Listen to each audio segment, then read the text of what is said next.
أعوذ بالله من الشيطان الرجيم. بسم الله الرحمن الرحيم. الحمد لله رب العالمين. اللهم صل وسلم وزد وبارك على سيدنا محمد وعلى آل بيته الطيبين الأطهار وأصحابه الأخيار ومن سلك منهجهم إلى يوم الدين. Chers frères, chères sœurs, assalamu alaikum wa rahmatullahi ta'ala wa barakatuh. Tout d'abord, nous disons Alhamdulillah. Alhamdulillah, Allah qui nous permet encore une fois dans notre vie d'atteindre un mois de Sha'ban. Le mois de Sha'ban qui représente le 8e mois lunaire, en l'occurrence, qui est le mois qui précède le mois béni du Ramadan. Chers frères, chères sœurs, nous devons savoir que lorsque le mois de Sha'ban arrive, chacun d'entre nous devons avoir certaines attitudes et cela doit nous permettre de nous préparer pour le mois de Ramadan. Voilà pourquoi aujourd'hui, par la grâce de Dieu, nous allons essayer de nous donner des conseils. Qu'est-ce que le musulman doit faire durant le mois de Sha'ban, concrètement, pour pouvoir préparer le mois de Ramadan? Qu'Allah nous donne la bonne compréhension et qu'il nous donne la santé et longévité afin que nous puissions atteindre ce mois béni du Ramadan. Chers frères, chères sœurs, nous devons d'abord savoir que Allah subhanahu wa ta'ala, parlant du mois du Ramadan, il nous dit ceci. Il dit celui qui est en voyage ou celui qui est malade ou en voyage, qu'il jeûne une prochaine fois. Ça veut dire quoi? En plein mois de Ramadan. Le Ramadan passé qui était 1443, celui qui a effectué un voyage ou qui a pu avoir l'une des conditions qui autorise aux musulmans de ne pas jeûner et que vous n'avez pas jeûné, c'est vrai, vous avez pratiquement tout le temps pour rattraper ces jours. Lorsque le mois de Sha'ban arrive, nous devons nous dire que c'est le moment obligatoire de pouvoir rattraper nos jeûnes.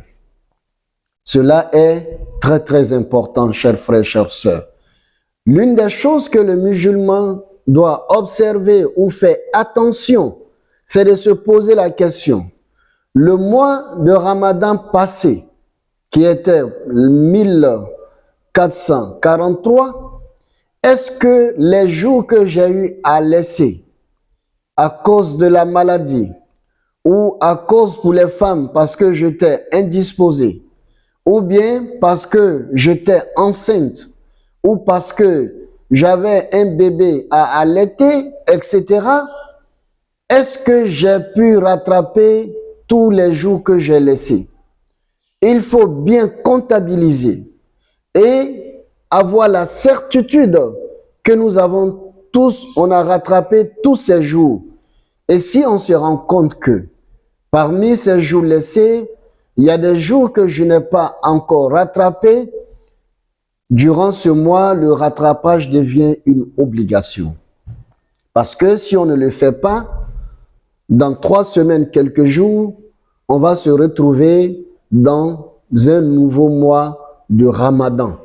Et il est recommandé fortement aux musulmans de ne pas laisser des jours sans les rattraper et atteindre l'autre mois de Ramadan.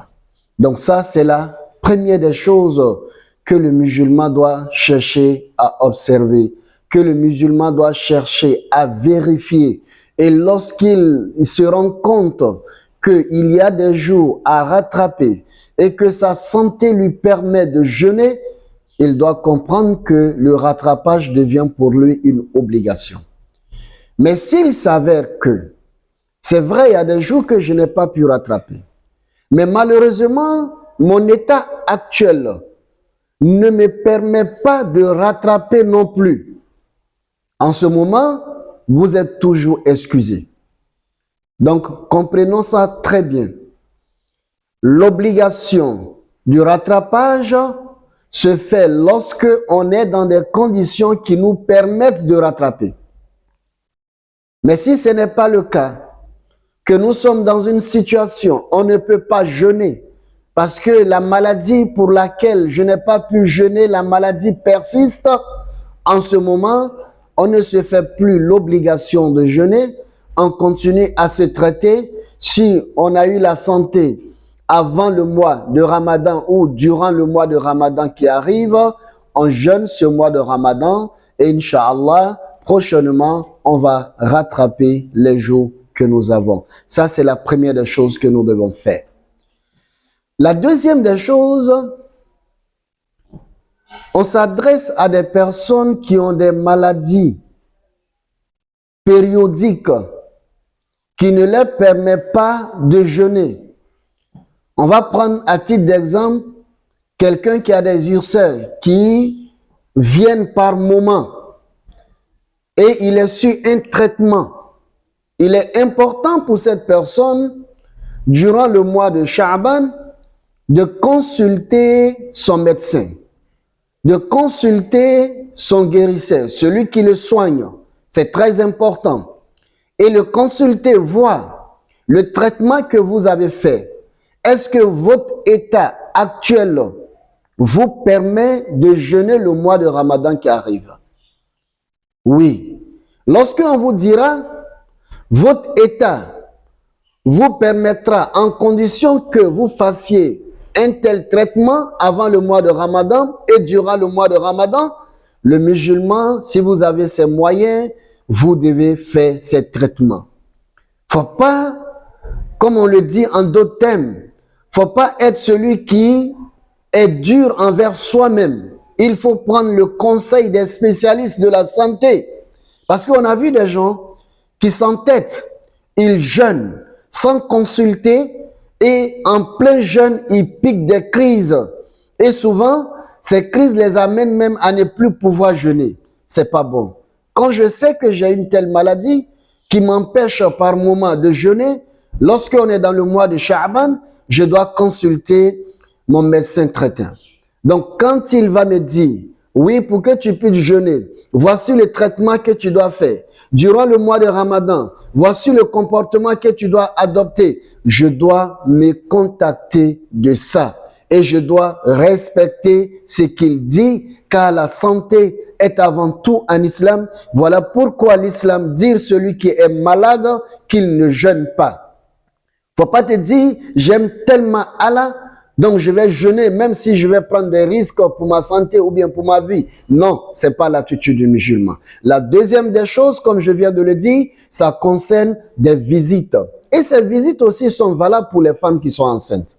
Oui, j'ai constaté que je suis en début, peut-être 1 mois, 2 mois, 3 mois, 4 mois de grossesse et je sens physiquement que moi-même, je peux jeûner. Physiquement, je le sens.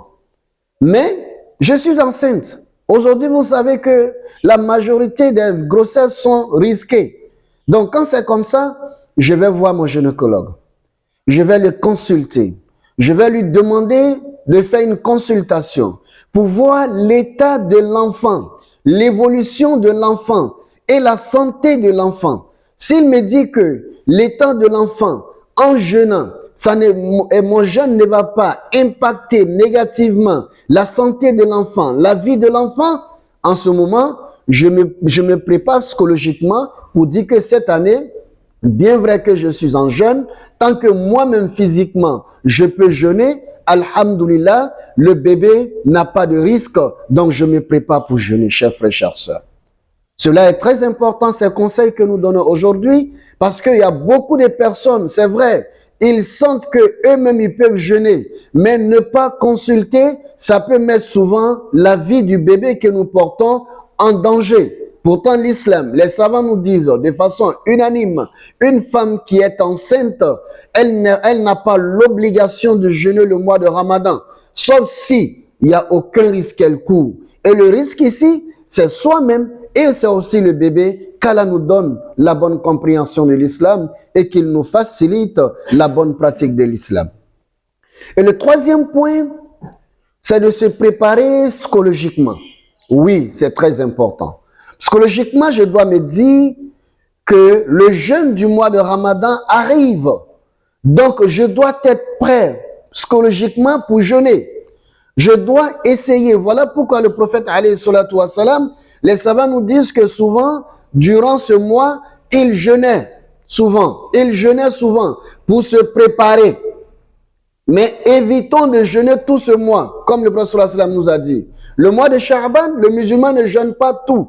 Le prophète alayhi wa sallam et les savants nous recommandent de ne pas jeûner tout le mois de Sha'ban. Parce que si vous jeûnez tout le mois de Sha'ban et que le mois de Ramadan arrive, vous avez l'obligation de jeûner tout le mois de Ramadan et il n'est pas évident que vous puissiez supporter le jeûne de 2 mois consécutifs.